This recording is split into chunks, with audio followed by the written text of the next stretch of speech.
banfera ssente banfera miliyoni zaali 8 bali bampadde ogendo zibanki ngayo mama wange kyalabukirwa Betty abafere naye engendo zibanki ensanga mukwano gwange amanya kubanga bakyali mu investigations naye ng'omukulembeze ono yenyigidde mu mize egy'okutambuza ebicupuli atambuza ebicupuli mu dollars najja nafera abantu baffe mu mukono balina omukyala gwe bafeze miliyoni 8 nga bamulaga nti dollars zino ntuufu era ne bamutwala bwe bamututte nga amaze okugenda ku Forex Bureau n'akyusa dollars zino n'aziraba nga ntuufu mukazi watoba oliawo n'alowooza nti ddala byebakola bituufu n'agenda nabo mu Iganga district ne bamubba ssente miliyoni 8 ne bamuwaamu dollars 1000.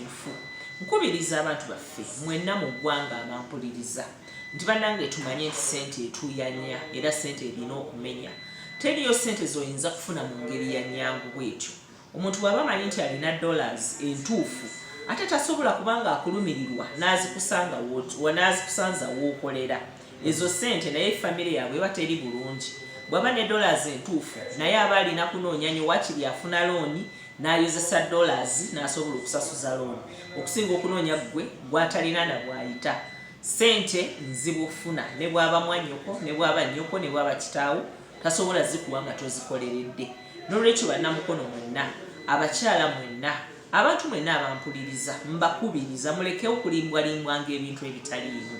Leka muntu kulimba olw'okuba akuleetedde dollars n'akuleetera dollar nga 1000 n'akulaga nti ntuufu ate akusumuluzise ssente z'osevingidde emyaka mu mbeera eno ey'akanayokyani eya covid mu mbeera ey'emisolo egyewanise mu mbeera eya ssente enzibu n'azikugisayo nga ne school fees z'abaana zituuse ate ne bagenda ne bakubba. Mujja mu ofiisi zaffe nga mukaaba munoonya obuyambi naye ng'ate ssente muziwayo nga tewaliina mukasi. Naye mbategeeza nti obufere mwebuli buli wabeerera crisis ey'ebbula ly'ebyensimbi n'abafere ate mubabeerere ennyo nga bali active okulaba nti buli kolina bakakola ki bakakuggyako. N'olwekyo mbasaba mubeere vigilant nnyo. Omuntu yenna bw'omulaba nga atambuza dola kubira mangu poliisi oba bakulembeze tukuyambe kubanga mu buli ngeri abo baba babbi. Ate n'abasirikale baffe mbakubiriza nti omuntu bw'aba azze gye muli n'aloota ensonga ddala ne evidence weeri nga n'omuntu gwe mukutte suspect akkiriza nti ekintu yakikola tubeeremu obuntu ethics zisigalewo. Tuleme kulowooza bulowooza ku kugaba bondi nga ekintu ekiri awo nti kyangu nnyo. Ono omuntu mumuwa bondi olwaleero naye ate nkyajja kusala agende mu district naawe gy'ova atabbe muganda wo ate wejjuse ng'ate gwe wakola ki wamuta mu kifo ky'omutwala mu mbuga z'amateeka.